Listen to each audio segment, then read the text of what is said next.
Welcome to episode 138 of the Thunder Underground podcast. My name's Trent. I'm joined by Jason. And this week, you've just got to say it before I go any further. We are 138. There you go. Usually, we used to try to do these things off the cuff, but You brought that up beforehand. For you kids out there that have that shirt with the skull on it that says Misfits, that's a band and that's one of their songs. Yeah, and if you don't know that and are wearing that shirt, fuck you. There's a lot of them out there. I know. The Ramones now as well, I think. Yeah. We got to put a stop to that. Right. So, but yeah. Anyways. But no, I think Jerry only would want us to not put a stop to it because he probably likes his bank account. Probably, but I mean, come on, for Christ's sakes. Anyway, 138. We're joined by Bible of the Devil. The only Bible I need to read. Right. All four of them are here. We're going to get to that in a bit. But we've got quite a few things to talk about. We took a break this past week. Yes. So it's been about a week and a half since we've been here. So we've got lots of new music that have come out. We're going to play some music, all that great stuff. Mm-hmm. But here up front, we wanted to mention Jerry Woolman. Yes. Passed away. It's been about a week and a half. I think it was right after our last episode. And we've been to all 11 Rocklahomas now. Just like him, he's one of those guys that was a fixture out there that even if you didn't really know him, you knew who he was because you saw him every year. And personally, I didn't know him well, but I talked to him several times throughout the years.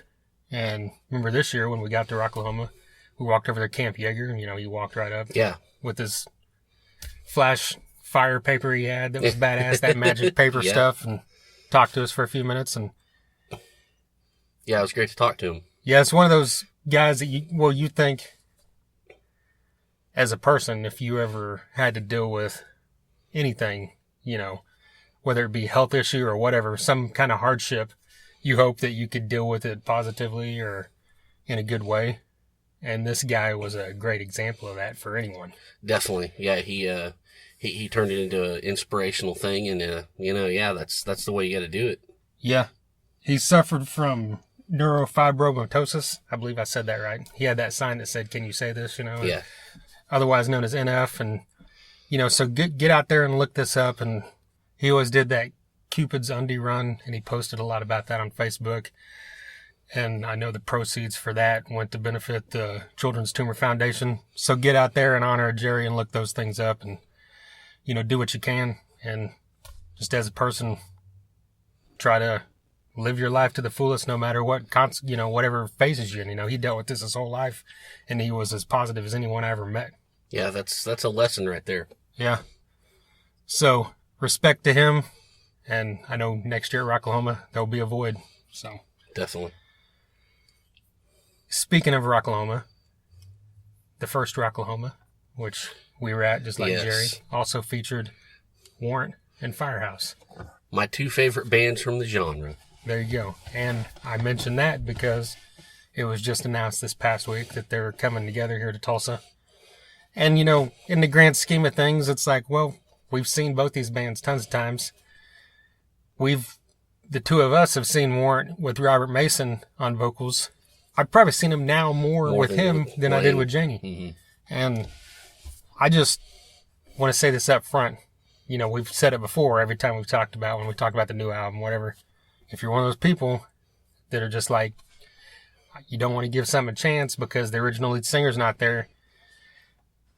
The thing I love about Warren is Robert Mason isn't one of those clones where he sounds just like Jenny Lane. Yeah. And I know that's the only difference is like, you don't hear the song sang exactly the same way, but Robert Mason has an exceptional voice and he's an amazing frontman, and that shines through in their live show. And, from the get-go, years ago, however long it's been now, 8 years ago, he was playing songs that Janie kind of quit playing for a while because he wasn't hitting those notes, which, is respectful that guys aren't trying to do something they shouldn't be doing. But that's right. Robert Mason brought all that stuff back in, and they're always mixing up the set list a little on their headline shows, and so I'm really excited to see it once again, personally. Yeah, this is going to be great. Warrant, Firehouse at the IDL Ballroom. Our good friends in Rocket Science are opening, which we need to have them back on the show, by the way. It's been way too long. It's been 131 episodes. Yeah, exactly. We need to get on that. And I mean, Firehouse is the very first band I ever saw live in my life. And then it was, opening for Warrant. Special place in my heart for both these bands. Warrant is one of my favorite bands of all time over anything, and I don't care, what anyone has to say about that.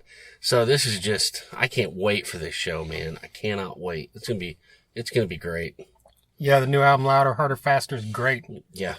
And like you mentioned, Rocket Science, they're a local band, cover band, but they put on a full-on production. They probably won't be able to on this one, an opening slot, but they're a well-oiled machine. Definitely. And they're going to be playing all the hits from the era that aren't from Warrant and Firehouse, probably. Yeah. So we saw them out there opening for Tom Kiefer, and we've also seen them, doing their full show here in Tulsa. So that'll be great. And here's a triple bill of bands that have all been on this podcast. That's right. Like you said, Rocket Science, way back, episode 7. Joey Allen from Warrant, original guitarist, still there, episode 21. And then Bill Leverty from Firehouse was just on here 2 episodes ago. Yep. 136. So it's the trifecta. Yeah. If we had Trickster on there, it'd be like the Blood, Sweat, and Beers all over again. It would be. I'd love to see that again. You need to get on the line with Tom Green and Doug Burgess right now and say, okay, why isn't Trickster booked on this show? That's right. Get them on it. Well, also, that first Rocklahoma featured Jackal. That's right. And we just got wind that Jackal is coming to Fort Smith, which is a short hour-and-a-half drive from here, and they're playing the Sound Room, which is one of my favorite venues. An amazing venue. I can't believe it. Yeah. It's going to be insane.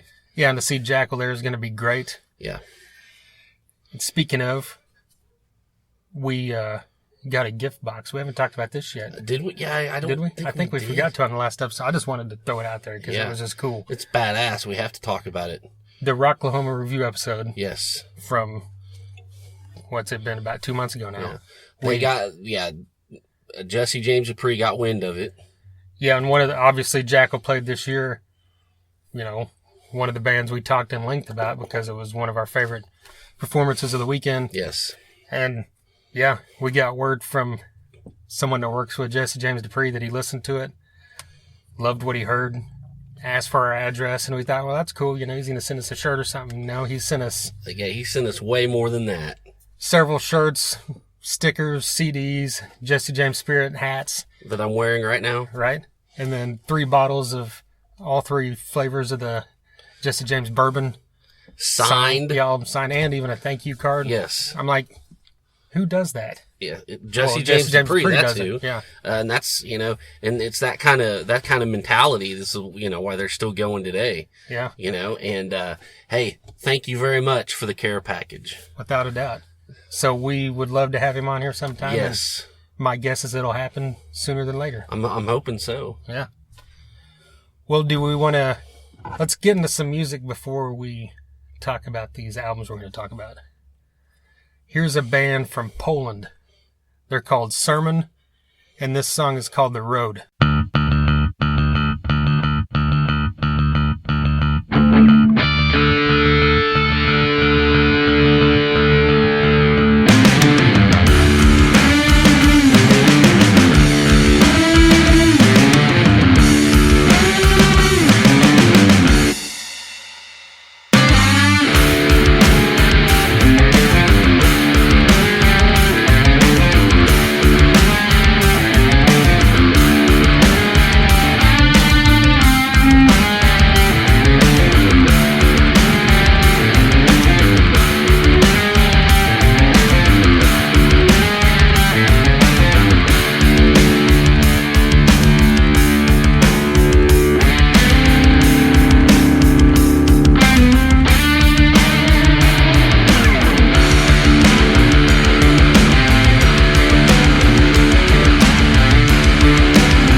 from Sermon. That's from their album that just came out in June called You Can't Darken the Light, but You Can Lighten the Dark. That's right.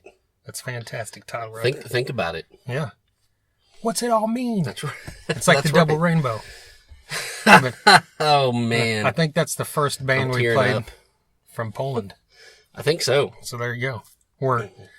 We've played quite a few bands from Europe, but there's a first. Yep. So what do you think? That was a really cool. Yeah, that was great. Groovy Had a good pulse to it, kind of a pulsating thing.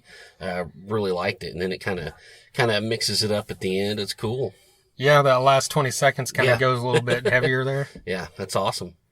But yeah, I mean, you hear stuff like The Sword, Queens of the Stone Age, all this kind of definitely cool, vibe, kind of stoner, retro feel. Really dig it. So that whole album's good. Check it out. Find these guys on Bandcamp, Facebook. Give them a follow and a like. From Poland. Hell yeah. Gotta love it. Well, Rex Brown. Yes. Let's get into it. Yeah. If you're listening to this podcast, I'm sure you know who Rex Brown is. If you don't, I don't. It's kind of offensive to me. Yeah, I don't know what we can do for you. Right. He was the bass player for Pantera. And then, of course, he's had Kill Devil Hill. He was in Rebel Meets Rebel. Yeah. But he has now released his first solo album. And, of course, when you look at the grand scheme of Pantera, he's like the fourth guy that most people would mention, because the other three guys have this massive personality. They're just big personalities, yeah. So if you're a huge Pantera fan like both of us are, you always kind of got that feel that, Rex was obviously in Down for a long time, and you always got that impression that Rex is probably the stonery, groovy, classic rock kind of dude from what you can gather. And when I heard he was doing a solo album, I'm like, I have no clue what's going to happen here. Yeah. And that's kind of a good thing because you're going to be surprised. And I'm like, I hope it's just not straight ahead metal or something. And sure enough, it wasn't. So we heard that first. I think it was the Train song that came out first, or Crossing Lines. Both those kind of came out. And that gave you an idea. But really, it didn't at the same time.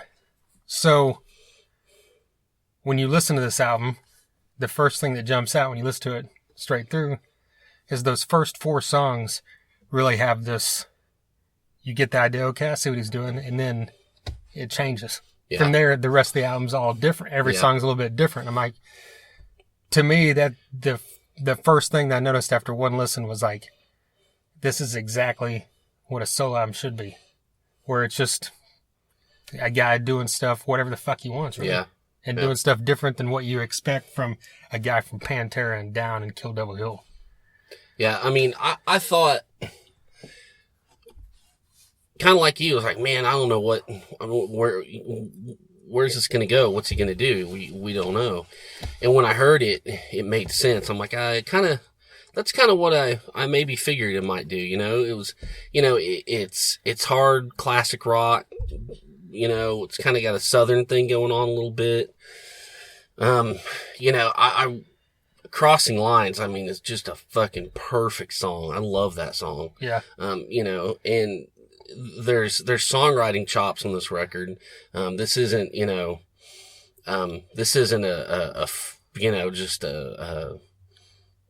I don't know. I mean, this is a real deal. This is a great record. And, I hope everyone gets out there and gets it. I listened to it in my car and I don't know what was going on, but sometimes the vocals seemed like really quiet to me, but if I get in, if I'm in my place and I crank it up, it sounds a whole lot better. And I mean, Train song, I mean, that's a killer groove. I really like what he's doing on here. It's no frills. It's nothing fancy. It's just, good, it's just really focusing on the songs. Yeah. There's nothing out of place or showy. Yeah. And I really dig that. Yeah. You mentioned classic rock feel, and that's what you get. Like, especially like Crossing Lines, it's like a heavy ass version of ZZ Top or something. Yeah. Yeah. And then you've got, that Buried Alive, that third song, starts off slow, and then it's got that heavy kind of groove, and there's a lot of, he does all the guitars, and he's not really known for that, obviously, because he was the bass player in one of the biggest metal bands ever. But I just love his guitar sound because it shifts in like that song, what comes around. Just that guitar riff, it's just that, and then later on in that song, So Into You. Yeah. Both have these guitar riffs that just have a cool sound to them. They're a little bit different than the earlier part of the record. Yeah, exactly. And his voice is really cool and raw. To me, this is going to sound weird to a lot of people, but I was listening to it, like the second time I was listening to it, it hit me. I'm like, his voice to me reminds me of Gilby Clarke, but like heavier. I get like that. A heavier version of Gilby Clarke, Yeah. But I can hear that. That doesn't really matter, but that's well. just, that's kind of what I gathered from it for a minute. But yeah, and the cool thing is, like you said, he keeps going and goes in different directions, and the end of this thing, that second to the last song, Best of Me, almost sounds like Pink Floyd. Yeah. And then the final song, One of These Days, has kind of like a Beatle feel to it. Yeah. Beatles, sorry, I didn't pluralize that. But well, he's really stretching out, and that's what you like to see when guys just, do solo records. Yeah. So yeah, like you said, check this thing out.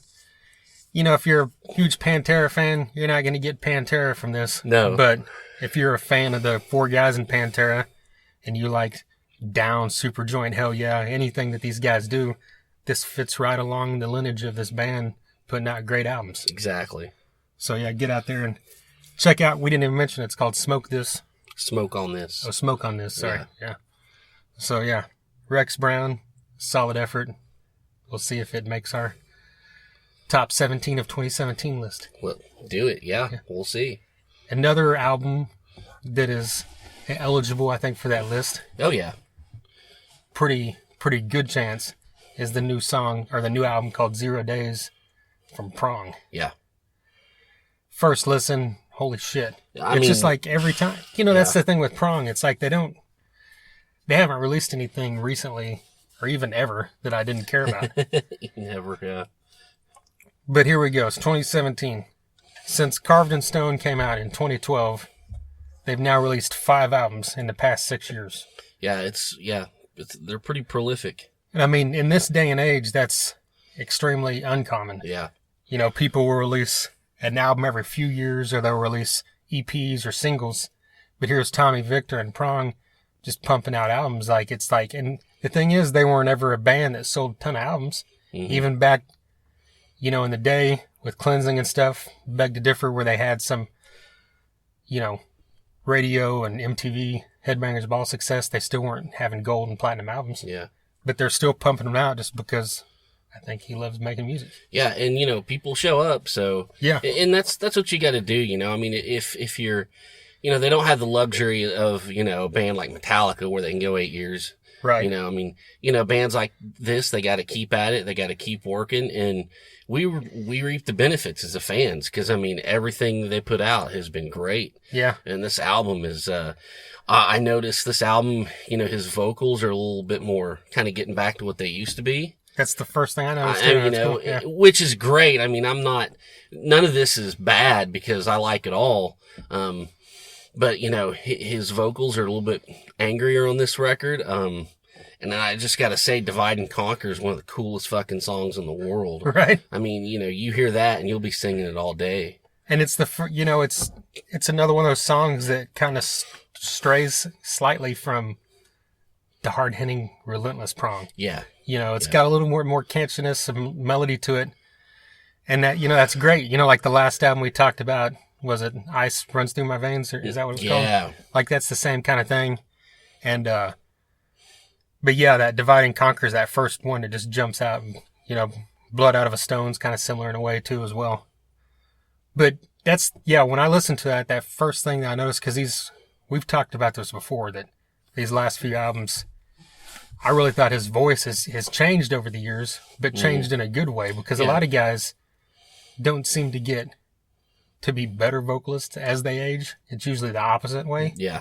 But Tommy Victor almost seemed like he's a better singer now than he was. But it's also, 25 years ago, Beg to Differ or something, or that's what, 27 years ago now, he wasn't going for that. It was angrier, a little more hardcore. Yeah. And once Cleansing came out, it's when it kind of shifted. Yeah. But like, yeah, with this album, there were times in it where I heard songs and it reminded me of Cleansing. Yeah, definitely. And, the last few albums, I loved them all, but it never reminded me of that. Maybe he was going for that, maybe not, but, I'm happy with it because it's just fucking riffs galore. Oh, I mean, that's always how Prong has always been, but you can't find a song on here that you want to skip. I know. I mean, you can just go right through and it's just, it's just one of those things. It's like it's Prong. It's going to be good. Yeah. Hashtag all killer, no filler. That's right. So we keep preaching to you people, damn it. Yeah. I hope they come around somewhere in the area. Yes. I mean, we saw them last year at that Ride for Dime. Bash, yeah. Ride for Dime. Ride for Dime, sorry. Excuse me. Yeah. But that, with COC and Mothership, and that was a great show. Yeah. And before that, we'd seen them with Clutch a few years ago, so hopefully they get around in the Midwest here where we can check them out again. For sure. Well, is it time to talk about Bible of the Devil? Let's do this. All right. Well, before we do that, let's mention, we haven't mentioned our websites and credentials and shit. That's right. We got to get that out of the way. Yeah. Every Monday night at 7 p.m. Central, we are on 102.7 WSNR. You can find that at 1027WSNR.com. And as of July, we reached the number one spot on the shows they air. Hell yes. The listeners for July or whatever, we kind of just moved up the chart and reached number one. So we thought that was cool. So if you're listening to this right now, Monday night, we appreciate it. Thank you very much. Yeah, keep doing it. Then also, if you are just now listening and you haven't heard some previous episodes, you can go on to soundcloud.com/Thunder-Underground and find all the other ones there.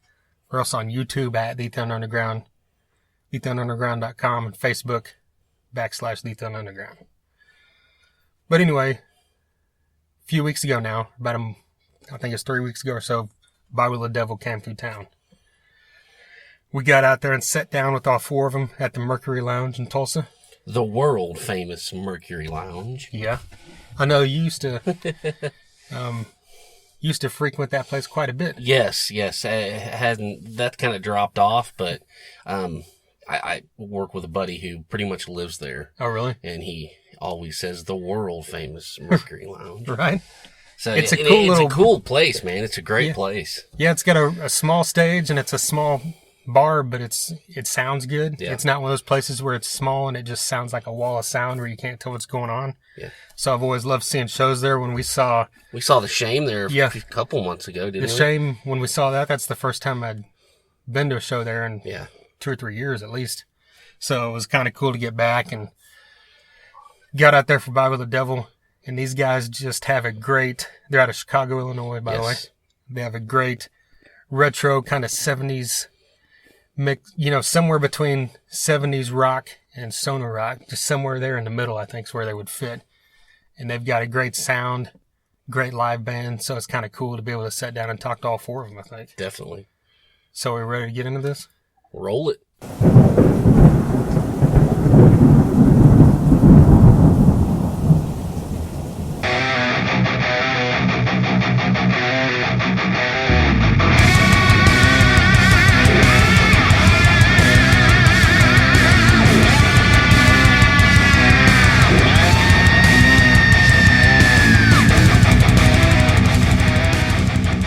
Excellent. Played Minneapolis on Friday and Des Moines last night, and good turnout. So I guess after being in a band for long enough, you actually get people to show up to your shows. Yeah. So.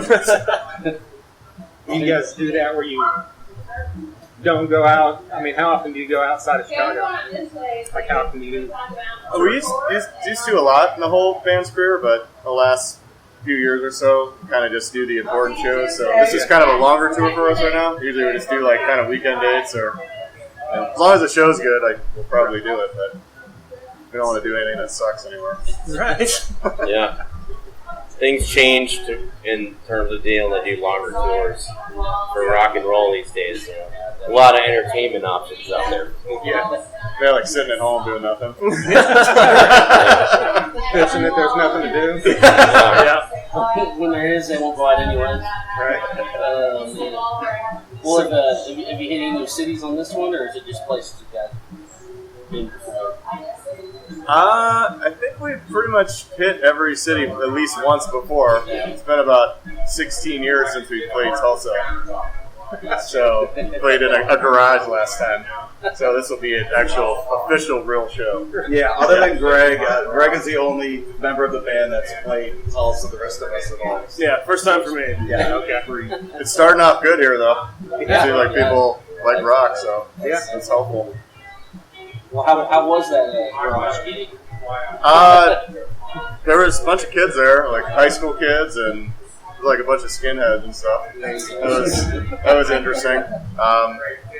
Didn't someone put a cigarette out? Watched a guy put a cigarette on the back of a kid's neck, so we had a good time. It's always a good time. So how do shows like that come about? Like in a town, not even know where you're from, end up playing a garage? Is this someone you know? There used to be a really old booking punk rock site called Book Your Own Fucking Life. Okay. And they would just list venues. Basically, like, when you don't know where to book shows, you just kind of look at that. You're like, oh, this can't be that bad. Yeah. And then you realize, like, it's not a real club. So you're taking your chances. But Yeah, the method is you sort of look at the map and figure out where you want to end up, and then you consult the book and see. Just start making calls. You can do it on email now, but you would just start making calls and see if you could get anyone to host your band. yeah, that's how we did a lot of those first getting started. So you kind of develop a good network over the years, and then you don't have to watch cigarettes being put on people's necks. You see other things happen. Yeah, other than cigarettes, what other crazy stuff you see? I don't know. That would probably take about 3 hours to talk about. I mean, it's a lot to say. I mean, every show is kind of a unique thing. Hopefully, there'll be something in Tulsa tonight again.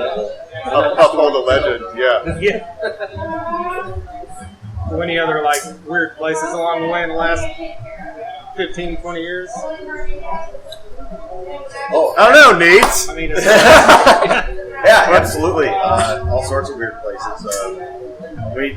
Just to name a few, we played a club that was basically a guy's house in St. Louis, and what was the name of that place? Fredericks, yeah. And he had a wheelchair collection out back, and we played for tips, and we weren't getting enough tips, so I threatened the crowd if we didn't get at least $35 in tips, and I was going to take my clothes off by the end. Unwanted nudity. Yeah. And by the last song, I looked in the jar. There was about $50 in there, but I punished the audience anyway. Needless to say, the club owner wasn't very happy with us. But it's an easy way to not play a show that you don't want to play ever again anymore. Just go out and sell. Just burn that bridge right away. That set ended with me on our roadie's shoulders and us falling into the drum set. So, and like when we were done, we were pretty much done at that point. So, Sure. It was a mess. You have to make lemonade out of lemons. Yep, sure do. It's one of the reasons this band has been together so long is that we can find a way to, even when times are tough, we can find a way to make ourselves laugh. And that'll keep your band together. Humor. Lots of it. sense of humor. well, the style of music you guys play is something that's there's always fans of it.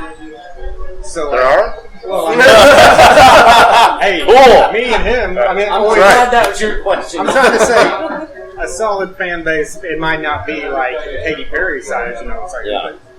Man. there's always people out there that like it. So is that just something that you keep driving, doing what you're doing because you love this style of metal? I mean, for sure. I mean, if you're not having fun doing it, why are you doing it? Yeah. I think we all agree that if it's got kind of a hook in it, like rock and metal kind of permutations are endless, but a lot of stuff you just can't remember when you see it at a show. So it's good to like play shit you like and have fun while you're doing it. Yeah, I always wanted to be the kind of band that I would want to see if I walked into a club or anywhere like that. If I didn't know anything about it, if I walked in the club and I saw us up there, I would think, yeah, this is kick-ass. This is great. And that's what keeps us going, regardless of the amount of fans. Obviously, it's a lot of work, but we put in a lot of work over the years, and the word gets out there, and people show up. Hopefully, it's a little bit of a special occasion when we come to your town. And other than the monetary rewards would be nice, but I don't think we're fooling ourselves at going to start buying houses or anything. Right.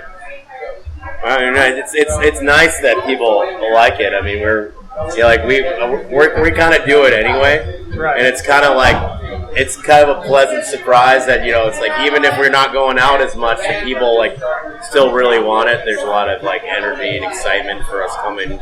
Like I mean, again, I've never played here before. We have the guys were super excited to have us.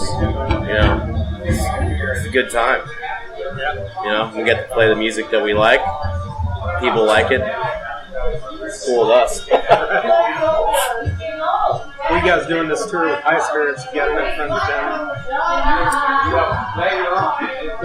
Yeah. Previous to this, or is this just... We've known them a while. Yeah, I mean, Chris we've known for probably 13 or 14 years. And we kind of just knew all his other bands too, Super Price and Dawnbringer and High Spirits. So there's only so many people in Chicago that kind of are into this kind of stuff. So you kind of gravitate toward each other a little bit. And we've done a dual tour with them before, so this isn't it's our second time doing it. We know they're cool guys. There's no crazy guys in the band. We're all going to get to the destination. There's no wing nuts or anything. So it's nice to tour with people who know their stuff. So that's always good. Sometimes in the topsy-turvy world of rock and roll, if you don't have a good head on your shoulders, you're not going to make it through a long tour because you never know where you're going to be sleeping. There's a lack of sleep. If you overdo it on the partying, it gets to be wearing out. And if you don't have your head together, it's not a good. It can be a bad situation. So luckily, everybody in both of these bands, we're all old pros at this, so it just makes things enjoyable. Yeah, you gotta do it like 60 times, so you make sure you really burn yourself out. And you're like, oh, I'm finally okay. All right, it's okay now. It's also fun touring with them because they're good. Yeah. Like it's fun to watch their set. Like it's not a mismatch. Yeah. Sometimes on the long solo tours, when we used to go out for like about a month. There's always the bands that we know are like a known quantity in whatever town that we've like made friends with and have like networks for over the years. But when you go out by yourself, there's no guarantee what the other bands are going to be like sometimes, or if you're going to end up being the only band because some disaster befell whoever you're supposed to play with, and then all of a sudden you're this touring band. Sometimes somebody's in France for some reason. Someone's in France, or we've had every excuse in the book, like our drummer had to get a tattoo, or we can't play the guys. A guy won a cruise. Some guy won a cruise. Sorry, our guitar player, he's having a Super Bowl party. Yeah, Super Bowl party. Next week, but the Super Bowl is next week. I need some prep. We're gonna cancel. He needs to prepare for next week's Super Bowl party. I mean, the guy in there was joking about wanting to stick around for the show, the earlier singer-songwriter guy, and he was joking about, the different excuses that he has to tell his wife for not coming straight home from the gig. And, he's like, I've used the flat tire too many times. And, we used to hear that, too, from bands, kids. That's the old school. It's like, oh, we're running late, we got a flat tire, we're going to be there soon, It's like, it's right to you call the promoter or something. You hear the excuses a lot. But, it's good when you're with a band that is going to be good, and we can share gear and hang out and have a good time together. It just makes it more fun because you just know that every show is gonna at least have that core, and you kind of feed off the energy of each other, especially playing back to back. Kind of one-upmanship always helps for rock groups. Well, you guys got the 7-inch that just came out, right? With the Leeches of Lore. Yep. Like, how did that come about? Working with them, you guys. When you do these 7 inches, do you like just find a band willing to do it, or is it someone you guys are familiar with, that kind of thing? It's usually kind of mutual respect that we like the band. Like all of our 7 inches were bands that we like, or we played with before, or think it's a good kind of match to put a release together. So we've known the Leeches of Lore guys for a long time, and as well as a couple of previous bands one of the guys was in. So just kind of makes sense to do stuff with. Like again, the stuff that you like is the most important thing because you have to sell it too. Yeah. And if it sucks, then you don't want to sell it. So I think it's always like a nice treat for people that buy. Like if they like our band, they buy the 7-inch. And there'll be something on the backside. Maybe they'll find a new band that they like. Just from what's on the reverse side. Yeah, I love introducing Leeches of Lore to people. Like, they're like one of the most singular bands in America. Like they're just there's no other band like Leeches of Lore. So they're awesome. You ever heard of them before? Yeah. From Albuquerque. It's pretty good. It's like weird Melvins, like spaghetti western stuff. Yeah, So. it's like Ennio Morricone plus Deep Purple or something. Yeah. It's completely nuts. Defies description. It's just organ, guitar, and drums. Yeah, organ. They're at their core, it's organ, guitar, and drums, and then they sometimes have 2 drummers, and then I think at the largest they had an entire orchestra, 2 drummers, They got a bunch of mariachi horn players because they live in Albuquerque, so they got all these Mexican horn player guys, and they had this huge show with 20 people on stage like that. Steve, we've known for a long time. He's the main creative force behind that, and we've known him. He used to live in Lawrence, so again, someone from years of touring that we just became friends with and have mutual respect for. And the 7-inch stuff, putting out a whole album, getting that going, it can be hard. We self-record, we spend that money ourselves, but often you record songs that are going to be ready before the rest of the album. And they just might be oh, well, this song's really cool, but it might just be different than some of the other songs. We end up when we get one of those songs, we're well, let's just release this, and you find another band that we're friends with or that we think is really cool, put something out, sort of fill the gap, and also just, have a place for that song rather than just kind of sandwich it in between some other stuff. So this is kind of one of those songs. It's also, we wanted to get something out with Chris on it, because he's been in the band for a while now, and we hadn't had a new recording in a while. We've been playing a lot of shows together, and he's been fitting in real well, so we want to make sure that we had something new to go out and tour and something that represented the band as it is now. First thing on the merch table I played on, so that's pretty cool. Well, you talk about self-recording. I mean, you guys do it yourself. Well, no, I mean we pay for it ourselves. We save up from it from shows and stuff like that. So when we record, it's we've put a lot of work in terms of practicing, making sure the arrangements are right, so that when we go in the studio, it's real cost effective.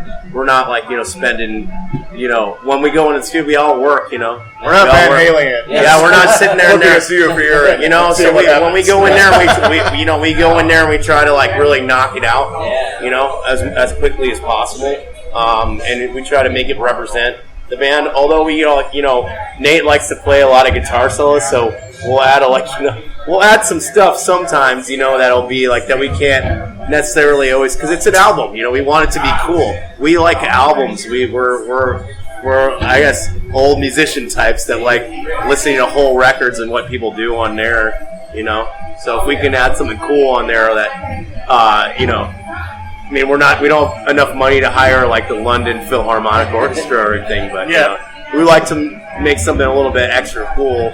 But 7-inch is just this is just exactly what the band is. We try to play live as much as we can to get the feel of that. But yeah, the recording stuff. I don't think we've ever gotten really any money from labels. We're not sitting in there for months, be able to write new stuff in the studio. We might come up with a few ideas, so in a way, it's just it's kind of just the logistics based upon the timetable of when we're touring, when we're writing. It's cold in Chicago in the winter. We might not go out because there's ice everywhere, and it's just hard to, people aren't coming out as much, but You always record at the same studio? no, we've gone all over the place, Different ones over the years. Okay. It's good to work with different people every so often. Yeah, we've had two main guys that have done all of our records up until now. Mike Lust has done them, and Sanford Parker. Those are our two main guys. Studios come and go. Yeah, it's not exactly profitable business. Like being in a rock band. all the studios that were recorded the previous records on are no longer there. I mean, there's one that's right about where I live right now that we did a bunch of records with Sanford, and that's now a condo building, So, it's Chicago, it's a big city, stuff gets sold and redeveloped all the time, Well, speaking of albums, are you guys working on a new one or looking into getting going on one? Or We have a lot of new material. We're just trying to nail down actually recording it. We've got some stuff booked later this year to start actually recording. This is part of live testing it, so we'll throw a few new songs in per night to see how they go and see what works, see what doesn't work. So that's a good opportunity. Tour's a good opportunity to do that. Well, going back a bit, the horns, and I know it's right. No, I know it's right. How'd that come about? I just thought that was a cool curveball. I heard that and I'm like, I didn't know that was going to be there. That was great. Yeah, that's another one of our buddies, Bruce Lamont. He's in a band called Yakuza, and we just thought it would be a little extra flavor to that. We wanted the stuff that Bruce usually does is it's very avant-garde with kind of noisy John Zorn sort of sax stuff. So in our minds, we thought it would be kind of funny if he had to play like Clarence Clemens. So, most things we do are just to amuse ourselves. Yeah. That was another one. It's like, let's have Bruce play Clarence Clemens. So we're pleased with how it turned out. Yeah, it was great. Well, I was curious because you always hear a lot of major bands talking about how great Chicago crowds are. Is it that way for a band from there as well? Is the scene really good? I don't know if there's any one answer to that. There's so much going on. It's a big. I think it depends what you get into. Yeah. I think for rock, it's kind of tough. But if you're into other things, it's not a big rock attending. For festivals around the city, but if you're a band there, it's kind of hard. Really, we built our Chicago thing. We never really fit into any of the scenes. We're kind of too punk and poppier for the straight up metal crowd, and we're too metal for the punk or the pop crowd. Yeah. So we've just been doing what we're doing, and eventually it's a big enough city that we've been able to carve our own thing in. We just we like to make the rules as much as we can, and persistence will usually get that done. There's also a whole world out there that people will like your band too, so you don't have to worry about Chicago that much. Well, do you guys have plans for the rest of the year after this tour ends, or is it just kind of?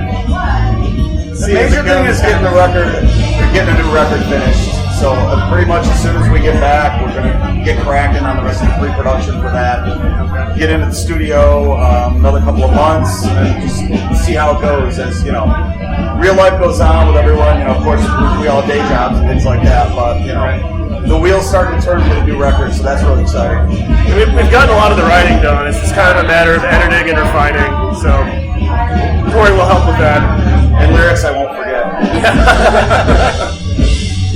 Has that been a problem before? It's still a problem. I forget my own lyrics. I'll be the first one that I've seen people give slack to Ozzy for having a teleprompter. I can't wait till I can afford a teleprompter. I'd love to have my lyrics. Try to find room for that in the van. Let's figure that out. Cool. Well, we appreciate you guys' time. Yeah, Thank you. Thanks, friend Jason. Appreciate it. There you go. All 4 members of Bible of the Devil. Greg, Darren, Chris, and Nathan. So thanks to Greg and thanks to Mitchell Gilliam for facilitating that, kind of setting that up for us. We appreciate it. Good to hook up with those guys and hope to see them come back through sooner than later because, like they mentioned that one, I think it had been, was it 2002? They were talking about that. Greg is talking about that show where they played that garage. So it'd been quite a while since they made it through Tulsa. But if you're in the Midwest, Chicago area, be sure and check these guys out. Look them up as well. Facebook, Bible of the Devil, BibleoftheDevil.net. They've got several albums out, and they're all great. Kick-ass bands. So Yes. we appreciate them taking the time. Like I mentioned earlier, SoundCloud.com/Thunder-Underground. All 137 previous episodes are up there for you to check out. And we've had on guys from The Sword, Super Joint, Custom Black, That's right. That was a good one. Corrosion and Conformity, Wino. yeah, Crowbar, Down, of course, because Kirk was in Down, but also Jimmy Bauer was in Down, Exactly. or is in Down, and he's been on here. We've had on guys from Megadeth, Shinedown, Saving Abel, Seven Dust, Warrant, Europe, Trickster, Firehouse, All that. Great White, all that kind of stuff. And then we've had on heavier stuff like a Legion, Battlecross, Miss May I, He Is Legend. I mentioned Seven Dust, right? Yeah. But I did not mention Kiss. Kiss, I was about to say, Bruce Kulick, a guy named Gene Simmons, they were here. Yeah, they were. Paul Stanley coming soon. I hope. Yeah. That'd be a great one. Yeah, we're going to have Adam Jodes sit in on with that Yes. one when we get Ace Frehley on here. Yes. Adam Jodes, Scattered Hamlet. Yeah. Yeah, he's a big Paul Stanley fan. Yes. And we've had those guys on many times. When we have Ace on here, we're going to have CJ from Grind join us. Definitely. Who's also been on this podcast Yes. a couple times. Of course. But yes, go back and look. Like I said, 137 previous episodes, SoundCloud, YouTube at The Thunder Underground. Speaking of Kiss, should we do that thing sometime? Oh, God. I'll have to listen to all the fucking albums over again. Same here, because it's been Man, probably a month since I finished We it. need to do that. But what go we're ahead. alluding to, is Yeah. we have a thing that we started Yes. doing on YouTube exclusive at The Thunder Underground on YouTube called Every Album in a Row. And we haven't talked about this in a bit because we haven't done a new one in a couple months, but we would take an artist and we listen to their entire catalog in order, every album in a row. And then we, obviously we do it on our own time, and then we come back and we talk about it, how an artist catalog, flows when you listen to the entire thing, because, most of the time you're not doing that. But, we did some lengthy ones with Metallica and Megadeth. Ozzy was Yes. pretty long. Yeah. We also did Van Halen. Motley Crue. Yeah, Motley Crue. We did Pantera and Guns N' Roses. And then we both have listened to the entire Kiss catalog, but you finished like 3 months ago. I finished like a month and a half ago. Yeah. So we've just put off ever doing it. And Yeah. I'll need a refresher. now all we can say is the first album and Revenge are fucking amazing and the Elders sucks. Yeah. And I like Hot and Shade better than most people. That's all right. But no, you see, the thing is, I have notes. So I could do it right now. See, I don't. But you're not a note taker, so you're I'm kind of screwed. I'm in trouble on that one. Right? Well, yeah, so we're putting ourselves here on the spot. Yeah. So be on the lookout for that maybe the next couple of weeks, hopefully. Okay. Yeah, maybe before episode 140. Also, I just wanted to say one thing. Okay. Severmind. There, done. Just say it out loud. Yeah, it used to be mentioned like all the time. That's true. Because And I we just even wanna made bring that it back. We even made that joke that somehow their name came up in every single episode. So I want to do that, and they need to play more live shows. That's why we haven't mentioned them. Well, I think they're working on some stuff. So Well, they busy working on the music they were talking about when we had them yes, on here and for episode 100 That's right. and way back as well. Yes, and that also brings up. We've had a lot of local guys on here. Fist of Rage. I'm drawing a blank now. But you say Fist Fist of Rage was on here about a year ago, and it was great. And then also recently, about a month ago or so, we were on Porch Talk with Chris and Laura. That's right. And Fist of Rage was the guest, and they brought us on as guests as well. Right. And everybody just kind of talked, and that was a good lengthy thing. And that's obviously all their stuff is video based, so go check that out. Porch Talk with Chris and Laura. Did we ever talk about that? Yeah, well, we When did when it happened. Well, the next episode we did, yeah. Man, fuck, where's my brain? Probably soaking in some hops and barley somewhere. Yeah, you're thinking about Josh from Fist of Rage too much. Well, You get clouded. how can you not? Yeah, I mean, really. I know. I haven't mentioned that in a few episodes either, so I just had to throw that out. Why not? All right, until next time. Where are you guys from? Chicago. Chicago. Yeah. How many bullet holes you got in y'all? None yet. None yet. Yeah. It's still, we got work quick. You should see our band now. Thunder Underground, y'all.